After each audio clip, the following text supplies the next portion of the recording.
I've been a classroom teacher up here for more than 20 years. On top of that, I was principal examiner for AQA, and I've done quite a few other bits and pieces for GCSEPod, which is always really nice. I've been involved for quite a number of years.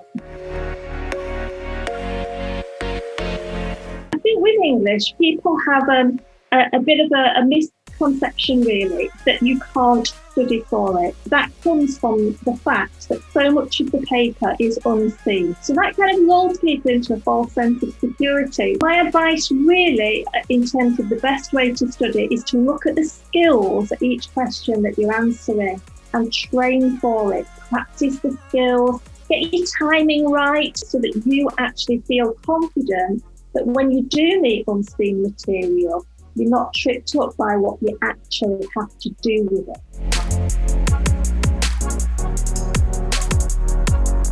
People often think that English is very difficult. They feel that they're maybe stronger at maths than they are at English. And when I've asked them why that is, they feel that they can learn methods for maths and they don't feel that they've got methods for English. Actually, the more methodical you can be in your answers, the better.